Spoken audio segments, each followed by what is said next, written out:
Guys, Ryan Dement from Chasing Happiness podcast. I hope you guys are having a great day. Today on the podcast, we have Karen Gray. Karen is on a mission to help C-suite women and entrepreneurs unlock their earning potential by mastering their self-worth and money mindset. Karen brings 30 plus years of financial experience in her own journey from corporate to business owner as the co-founder and CEO of Gray Legacy Partners and Karen Gray Coaching. Karen, welcome to the show. Thanks, Ryan. It's good to be here. Excited to talk to you and go down all the rabbit holes, as we say. Thank you. I know it was a little bit of a wait. I look forward to having a conversation with you and seeing where we can go. But before we go there, just a little bit about you and what's going on in your life. Oh gosh, I think like many people in the last few years, my life's taken a couple different evolutions and recreations, and that's why I say I love going down the rabbit holes because I've been going down them a lot lately. And really just stepping into bigger spaces and having bigger conversations like this one and loving life. It's just so good. But I think the thing that I've learned the most is being a solopreneur. I love collaborations. I don't like just doing things on my own. So finding people to collaborate has been so much fun. That's been my biggest aha is stepping into those collaborations this year. I know that pain of being a solopreneur, if you want to, however you want to say it. Mhm. I'm just an entrepreneur, but Yeah. I would probably say the most daunting task that I had in that journey is to learn how to fish. And I've said this many times on this Mm. podcast is I spent almost 25 years in corporate America. And corporate America kept me fat and happy. It never taught me how to truly fish and make sure the bills were paid. Yeah. What would be your what would you say your number one struggle as a solopreneur? I'm not sure if you or your listeners are familiar with human design, but I'm a manifesting generator. So, as a solopreneur, my biggest challenge is just having those initial ideas because I'm a problem solver.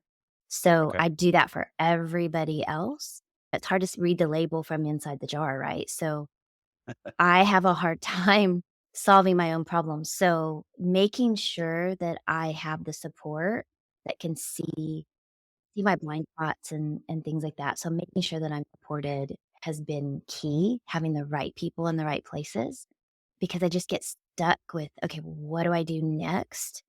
What problem do I solve next? Because I can solve all problems. There's all the things, and you get in that analysis paralysis of just getting started. So having someone that helps me do that the way I do it for others is key. It's been really big challenge. Are you doing that through having a coach or how do you do that? Yeah, so in the past, I thought, "Oh, you can only have 1. You have to have 1 person," and I've learned that I need several. So I have a health coach, I have a business coach, and then I participate in a mastermind. So it's a coaching container, but there's also other people like me, so I get to hear their scenarios and their voices, and I've learned that by listening to that and hearing all of their stories, it gives me tons of ideas and then I can launch pad off of that. I like that. That almost a community, a tribe. Mhm, exactly. That's really a great place. And I think a lot of entrepreneurs think they're on an island by themselves Mhm, and they're going to do it all on their own. Like you said, you get analysis by paralysis. right. But once you find that tribe, it's game changing. It's Yeah, life changing. yeah, and you are an island. You literally can be, and if you isolate yourself, you'll stay on that island. You'll be Tom Hanks on that movie Shipwreck, or what was the movie where he was the FedEx driver and had the plane Yeah, wreck and yeah, he had the yeah. ball, Wilson, that Wilson the movie. Ball. Oh Yeah, my, what so was it called? Shipwrecked? I don't. no, it wasn't. It wasn't, but I'm sorry. I know somebody's listening and they're yelling and yes. Whatever that movie is that you just said, that's it. You can be that as an entrepreneur, as a solo business owner, solopreneur as I call it. You can absolutely be that if that's what you want and if that's where you function and do really well, by all means go do that. That is not where I function well. And coming to the realization that's just who I am and being okay with that and asking for help and getting collaborations and also making the commitment to hire team to fill in my gaps. That's been another big step, which was very hard as someone who is all the things that I am. I own my strengths, I own my weaknesses. I'm a control freak. I like things done a certain way. And I think as solopreneur, because our brand is us, we can get into that space of, no, it has to be done a certain way. And I've really come to a place where there's some things that are it's just better done than perfect. And I've really grown through that as well. How do we the best way I know how to ask this question is, Mhm. how do we shift that mindset and be able to work towards that? And Yeah. there's nothing perfect about it, Yeah. but we do need to be able to get there if we wanna succeed as solopreneur Mhm. entrepreneurs. Yeah. I think the process that I went through and how I learned to do that was working with my coach and doing the Eisenhower Matrix, if you're familiar with that. I am not. So, lay it Okay. on us. This is a game changer for me. So the Eisenhower Matrix, Dwight Eisenhower created this where you have 4 quadrants, and in top left quadrant, imagine these are the things that are urgent, they have to be done right away, they're important, so it's very important that it gets done, not just has to be done right away because somebody said so, but also, I enjoy doing this. This is Okay. something I need to do, I enjoy it, it's something I love doing. For me, that's my podcast, so my podcast interviews need to be done by me. They have a time schedule, so they're urgent in some cases, but also I love them. I love having the conversations. That's something I wanna do. I don't wanna delegate that out. The next quadrant would be urgent, not important. So somebody else has said this has to be done. Maybe my assistant has said, "Hey, Karen, you've got to respond to these today." It has to get done, but it's not important that it gets done by me. And maybe it's not something that I even have to have oversight on. Maybe that's something I can delegate, but it has to be done right away. Then the lower left quadrant is not urgent, but it's important. So it's important that I do it. So this could be, again, the podcast could fall under this if it's several episodes out, or maybe it's not urgent, but I need to respond to my client. That needs to come from me. It needs to be my voice. It needs to be something that I have my fingers on. And then the final quadrant is not urgent, not important, not something I enjoy. That's going to be something I can either delegate out, delete off my plate, say no to, let go of. So when you are able to put things in that quadrant and identify where they are, you can see, is this my habu, which is my highest and best use of my time, my energy, my efforts, all my things. And if it's not my habu, I am well aware that I can let that go. So once I delegate it and really have a feeling of what this means to me, how does this impact me and mean to me and my business? Is it furthering my business, or is it just something I am a habit to do? You can begin to shift your mindset around, okay, I can let that go. Are there time frames in each of the boxes to where you if, like, in the upper left-hand side where it's critical, you enjoy it, is there a time frame, like, it needs to get done that day, and then you as you move around the boxes, it pushes out hours or days? I think everybody gets to dictate that, but yeah, you can absolutely set that. Some people have a tighter time frame than others. For me, it's 24 hours. Okay. So if this has to be I take it on a day by day basis. So I do an Eisenhower matrix pretty much every day. I just glance at it, what needs to move out of what box. I use a remarkable. I don't know if you've ever Mhm. seen Oh, yeah. that. You Pretty can, cool. yeah. Oh, it is game changer. So if you haven't heard of a remarkable, it's remarkable, remarkable.com. You can buy the cases and pins and stuff on Amazon, but go to Remarkable. It's amazing game changer. That's where I do my Eisenhower because you can edit it, move it, take it from there to a task, and literally my life saver right there. Has that I remember Remarkable came out. Do you have a Remarkable too? I do. I have a Remarkable too. Okay. Yeah. When it first came out, I was gonna Mm. get one, and then it had issues. So I This is just my Remarkable yeah. right here. So yeah, they're Cool. amazing. And the cool thing about this is we know science has proven that there's a connection, a neuro connection with writing on paper, but this can take your writing and it can either create it in a or convert it to a PDF or to type form. You can also send it to a cloud, you can pull it up on your computer, but it has that hand paper connection feel, whereas writing on an iPad just feels like a digital. It's smooth and they have pen tips now that are addressing that. But this remarkable, it feels like writing on a paper. You get that resistance and writing, and you can change it to a super fun calligraphy font, and it's beautiful, and you can make your own logos and stuff, so it's cool. I also found some coloring pages, so if you're a doodler and you just on your downtime or whatever need to just check out and have that, you can also do that, and it's amazing. Love it. Highly recommend.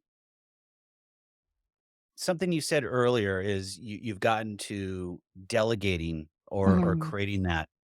As a solopreneur, entrepreneur, sometimes you don't have the ability to build a team because of Yeah, capital. right. How do you work within those constraints? A couple things. The way I got started is I found someone that was wanting to build their business, so they wanted to build their brand as a VA, and we worked together. I helped her as a coach, coached her through that process of building her own business, and in exchange, she worked for me for free, so we just shared services, and I feel like she got the great end of that because my coaching was way more expensive than her VA time. But it served me. It was really helpful and rewarding because this was someone I knew, I loved, and wanted to see her grow. There's the caveat there, but I just found someone, so that could be a college student that is looking for an intern opportunity, could be a high school kid if you have a teenager in your house, delegate some things out, and if not, then work to a place until you can. Use Eisenhower Matrix. You're your own assistant until you get to a place where you can hire. And sometimes we don't even pursue those conversations because we assume it's going to be a certain thing. My VA that I started when I started using one was $80 a week. And that was for 10 hours of time. So it can be really reasonable, way more reasonable than we think because of the currency exchange. $6 an hour in America over in the Philippines is so much more, it goes so much farther. So it's not like we're paying them $6 here. The economy is just different. So look into that. If you need a VA, I found mine on Upwork and they're vetted. You pay them through Upwork. It's all legitimate and very safe and secure. I have one, I'm looking for 2, and I can Mhm. remember when I first started with a VA, I think I was less than that. I was like 40 or $50 a week just to get some basic Yeah, social media going, right. and now she's been with me for almost 4 years, and she works full time, and we're at $150 a week, Mm, and she does all my editing, she does all my videos, she does all my social. It really just takes that off my plate, and I don't have to worry about it. Show up, record, pop it over to her, and she handles everything in the back end. It's a beautiful thing.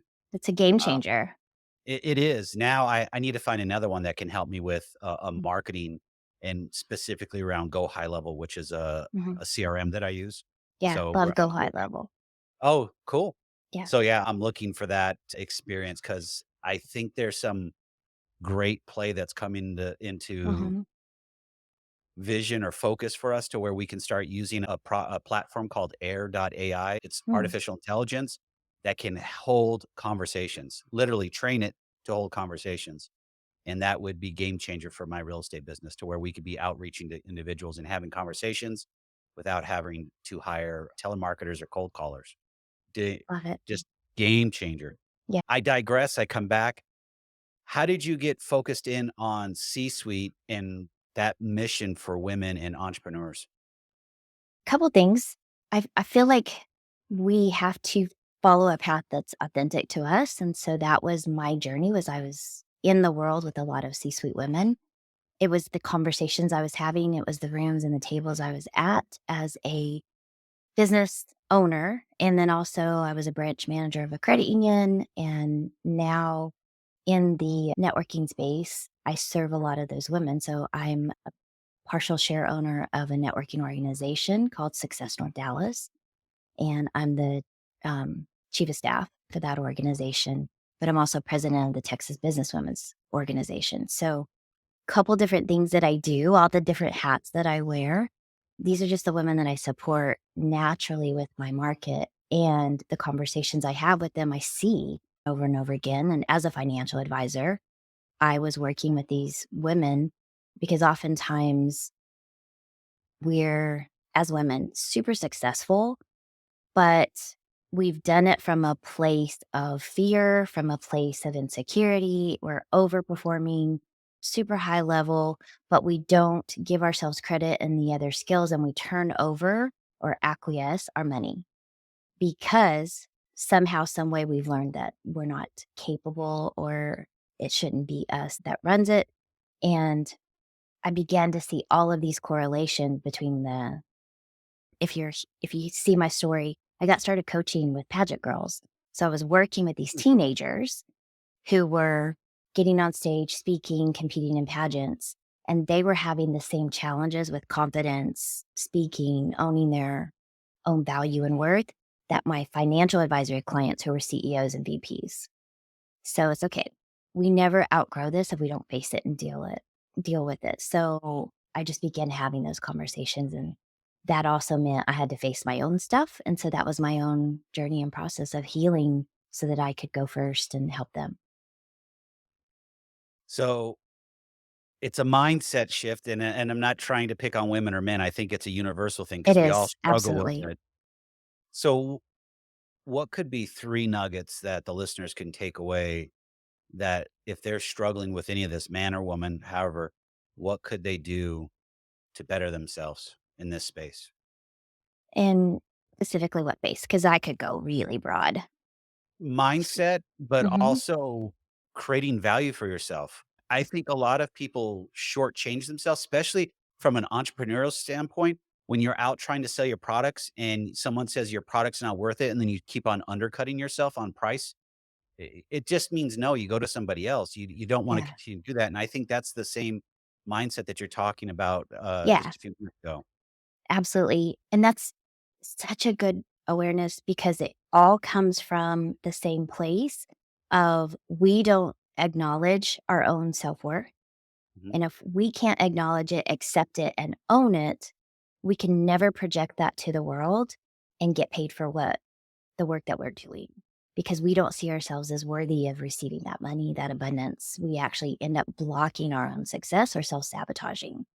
So, the very first step is to do the inner work, get the support that you need to move through those spaces, whether that's counseling or therapy from maybe childhood, because it really does start at childhood. It really starts really young. These ideas, these beliefs are formed in early stages, ages 4 to 13 primarily, but something somewhere happened because that's where we form how we see the world is in those ages. Someone somehow convinced you that you were supposed to believe or think a certain thing, or they subconsciously, by example, taught you this is how you see yourself because maybe we live in this neighborhood, so people like us don't have money. Maybe we maybe you grew up in an abusive situation or abusive household or saw abuse, whether that was alcohol or physical or sexual, whatever that is. Somehow, some way you believed that you can't ask for more money. You can't ask for what you're putting in time, or you have to overcompensate, give more value to justify the money that you're asking for. And that ends up sending the wrong message of desperation. And people, even if we don't realize it, we always can sense when someone is selling from a place of lack, selling from a place of insecurity, when they don't believe the stuff they're selling. Even if they consciously believe that it's a great thing, subconsciously they're sending a different message. So, doing that inner work is the very first step. But you also have to be okay with no. And I think and I hear me out on this one because it's pretty Mm, broad. When you're an entrepreneur and you're selling, yeah, you have to be confident enough in what you're selling, product, service, whatever that case is, but also be secure enough to hear that no and then digest it. yeah, And I struggle with that early on when we're selling properties, developments, loans, and so mhm, forth. I resonate with what you said is selling from lack. It wasn't from lack. I think it was more of I need to get my act together. I need to become a better entrepreneur, salesperson, but also connect with that person. mhm, And to just circle back and come back really quick is this. If you can't find that why in that whole process, you need to step back and actually take a look at why am I doing this? Is it yeah, for the money? Is it for, are you got a purpose? Do you have a why? What is it? But until you can actually answer that question, how effective can you be in that space or in that role Yeah, that you're in? absolutely. Agree with you 1,000%. I believe that so it starts with the self-belief, and then we have to look at our intentions. What am I doing this for? Am I doing this to manipulate that person? Even if I'm not really consciously trying to manipulate, subconsciously, sometimes we can be manipulative passively. Um, but then also, what is it that I'm making this mean about me? Right? So if someone tells me no, am I making that mean that I'm the failure? I'm the problem. My product is wrong. My service isn't valuable. Or is it just, it's not for them?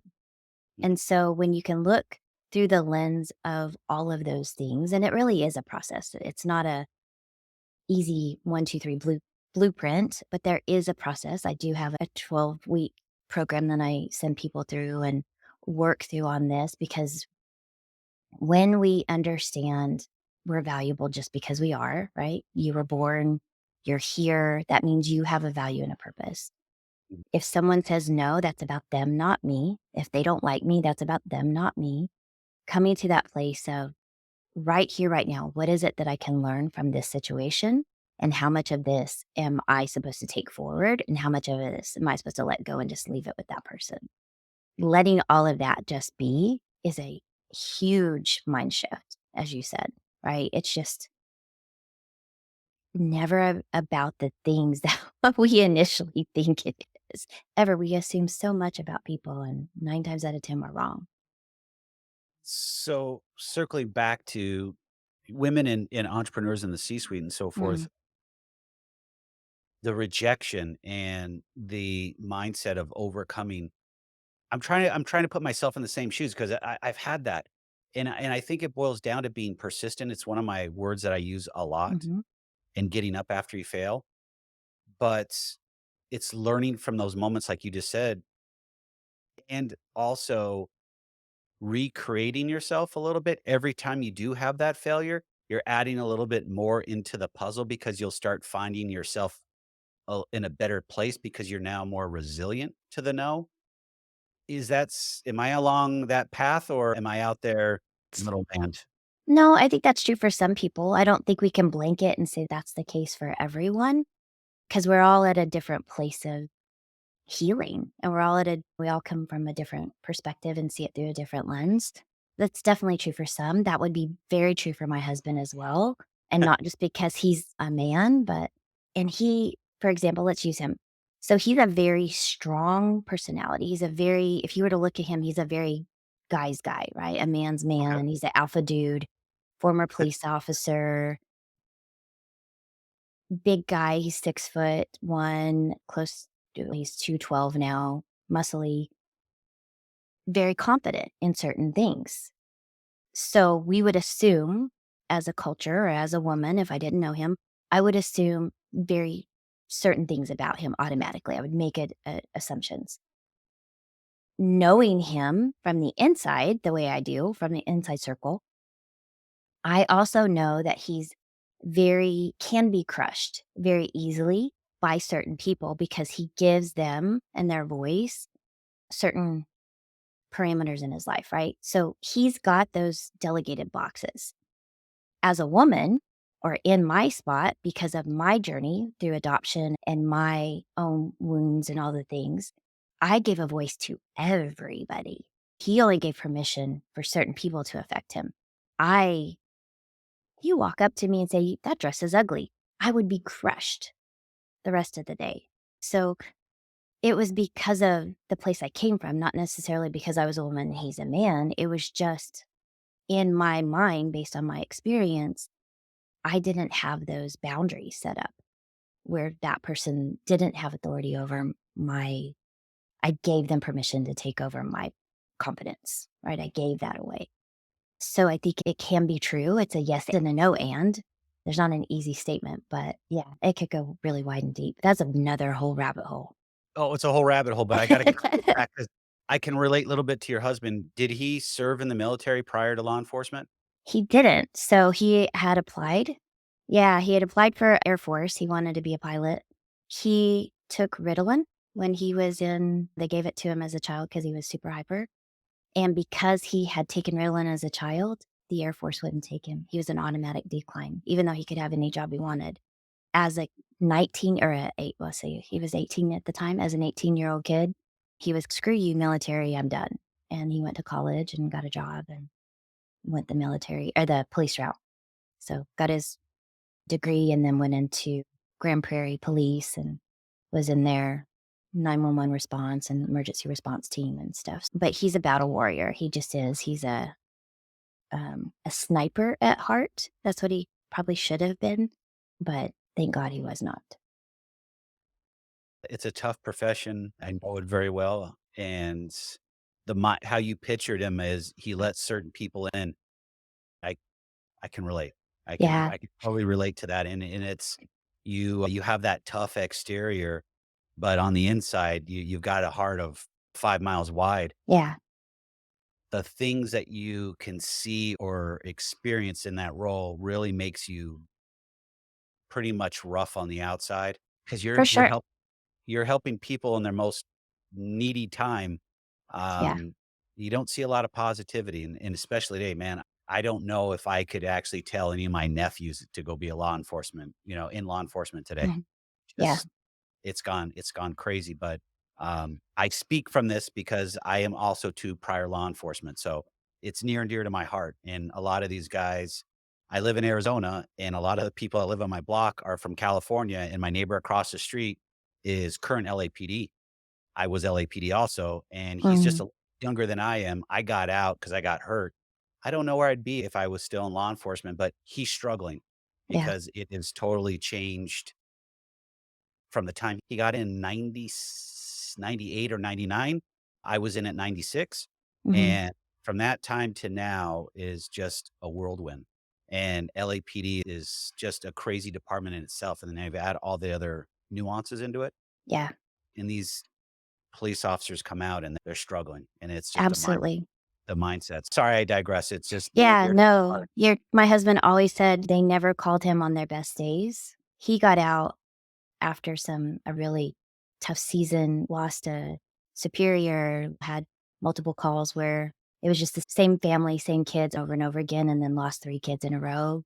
Yeah, it can there's I'm gonna pivot this to make it more positive, but there's a video out on the web. It's a guy who does the nothing box. Have you ever heard of this? No, I haven't. Okay, hilarious. So he's doing a speech, he talks about how men have of the brain is a box, and inside the box are all these other little boxes, and the boxes don't touch each other. And they open the lid, and they pull out the stuff in the box, and then they put it all back in the box, and they close the lid, and everything's neat and organized, right? And Okay. then they have one box that's called the nothing box. And that's because they can literally sit there and think of absolutely nothing. Hey, my husband's name is Jason. Jason, what are you thinking about? Nothing. Nothing. I can't conceive that.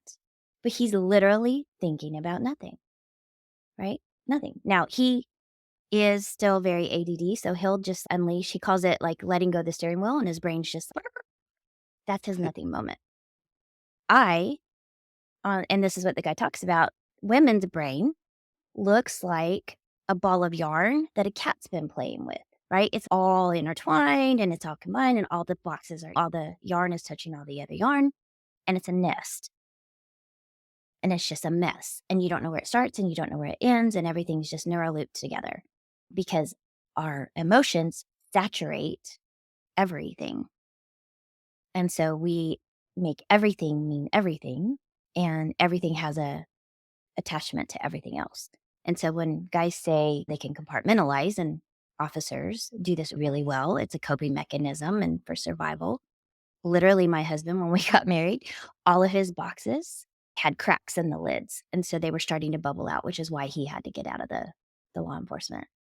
He couldn't keep the lids closed anymore. Yeah. So There's a lot that go through that, but that's cool. I'll check out that video. I can relate to that very well. it's Um, hilarious. I'll have to take a look at it. As we get close to wrapping this up, What's just a real takeaway is mindset is what could Mm, we do to improve our mindset? Not just in business. How mhm. about life? And where do we take that and how do we start getting some wins out of it? Because I know we've gone through a lot as a society, but also at the same time, we can improve ourselves one day at a time, putting one foot forward. Yeah. I would say for the people that I talk to that just come in so heavily burdened because they have been beat up by life or by the last few years, things have been hard. Number one is just to give yourself grace that everything you're feeling is valid, right? You really did go through that.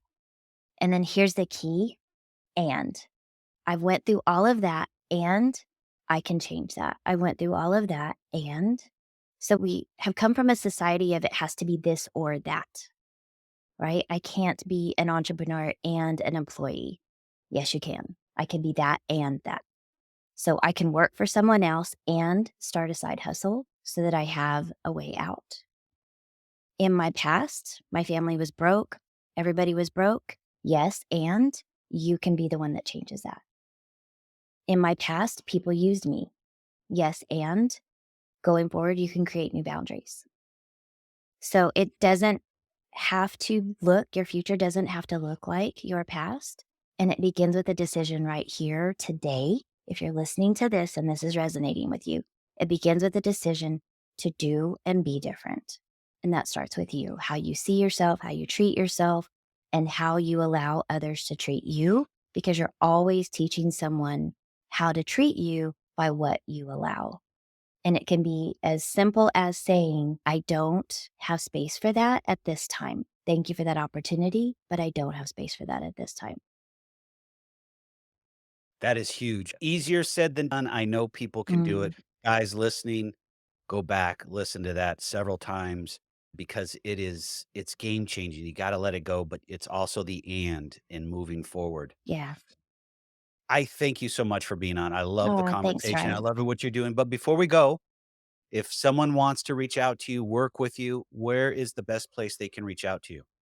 So they can find me on any social media site, my website, everything is Coach Karen Gray, coachkarengray.com, Karen at coachkarengray.com. And that's Gray has an A, not an E. I will also link it in the show notes so everyone can Thanks. actually find you there.